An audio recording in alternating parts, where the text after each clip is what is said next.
Hello, I'm Dr. Jim Coyle, and this tutorial on challenges in human behavior focuses on economic adversity. Economic adversity includes lots of different things, certainly poverty, but it also includes unemployment, underemployment, and where people are working, but they don't make enough money to help support themselves and their families.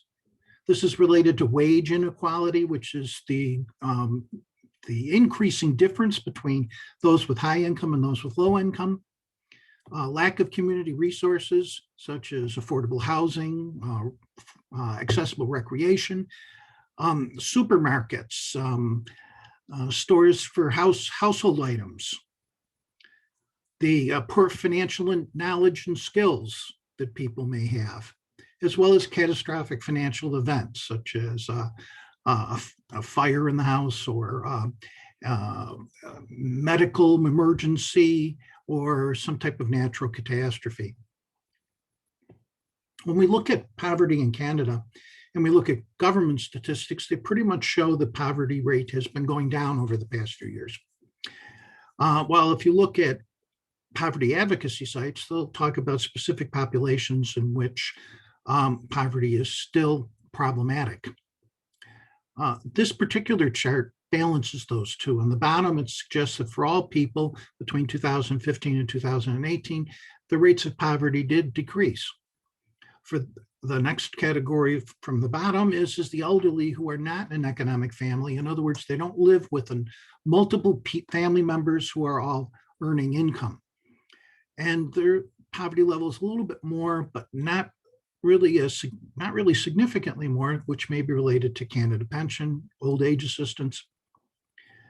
On the other hand, single adults who are living alone have a much higher level of poverty.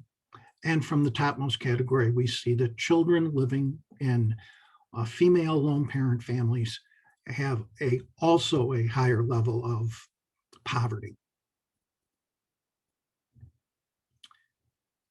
Economic adversity and poverty influences people. And the articles that you're asked to read for this week's assignments did talk about that. They mentioned that reduced health and cognitive and social emotional factors, as well as family and neighborhood effects, were risk factors for increased poverty. They also discussed how access to services, supportive parents and teachers, and self-esteem, optimism, sense of humor could be protective factors. Notice that they are talking about both individual factors as well as community factors. And it helps to jot down what are the ideas that you learned in the reading, and as you think about what the impact that economic adversity has on people, what do you think is most important? What do you think you need to look at? What do you think you really need to pay attention to, and to jot down some notes about that for yourself? Something else that influences poverty is stigma. Reuter and colleagues did a study of low-income people to look at how they perceived other people looked at them. And the study found that poverty leads to social exclusion. It leads to increased risk for health and well-being. They reported that many people saw low-income people as lazy and irresponsible, and that was really problematic in terms of the situation that they were in. I'd like you to consider what you could do to help people who are affected by this type of stigma, both in terms of your individual clients as well as communities in general. How do we do something about the fact that the factors influencing economic adversity and poverty are much bigger than the individual factors? And we talked about that a little bit in terms of how sometimes people are looking at individuals in terms of health determinants rather than all the rest of social determinants that can influence a person's health. Many theories have been used to explain economic adversity and poverty. Wilson talked about a culture of poverty in which people lack the resources and the education about economic matters in order to pull themselves out of poverty, resulting in many places where there was kind of a multi-generational pattern of poverty. Curley talked about urban ecological theory and looking at public housing and the factors that go into how the social aspects of public housing and how people kind of came together. And when all low economic people are together, it means lack of resources tend to begin to develop.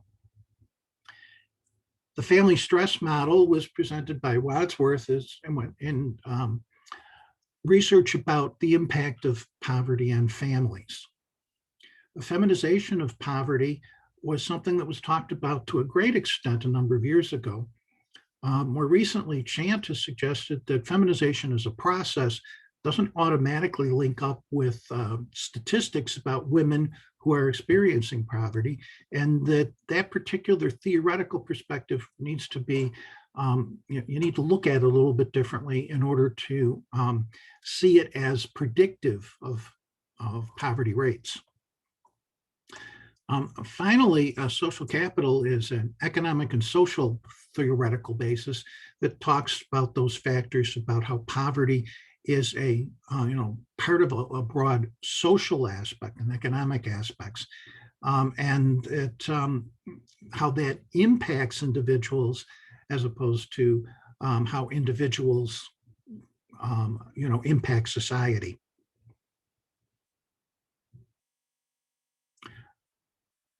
One of the things that I think is very important when we are talking about something like poverty is to consider, who are we talking about? Poor No More is a very powerful documentary about poverty. And there are 3 clips that I have suggested that you watch in order to put a face to some of the different aspects of what being poor in Canada means. The links are in the comments. But I want you to watch these videos and to consider, what do you notice that's similar, as well as what do you notice about that's different about Melinda and Mark, about Brenda, about Mike, and to jot down your thoughts about what you're seeing in regards to this, both in terms of how does poverty occur, how are people affected by it. So take a few moments, if you haven't already seen that, to kind of watch those videos and consider what you are seeing from them.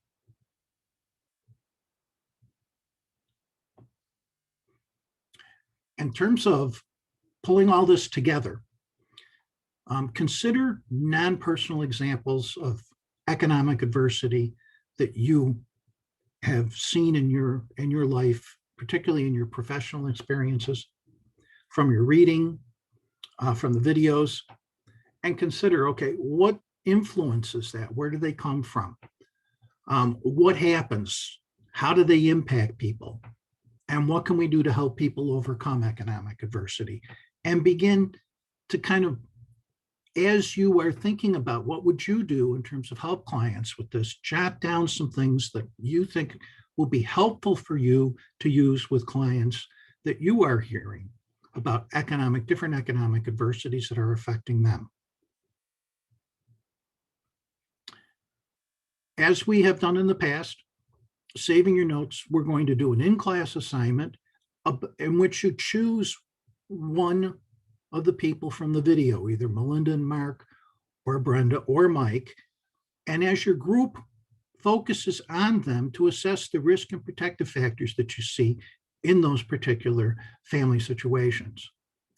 Discuss possible interventions at both the individual and the family level and the community level, and to start thinking about how would you kind of help somebody who was involved in this particular type of situation.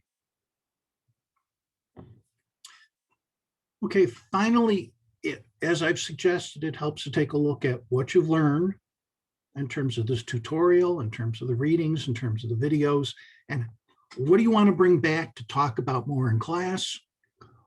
what questions do you have, and how we can talk about that in a way that's going to help you learn even more.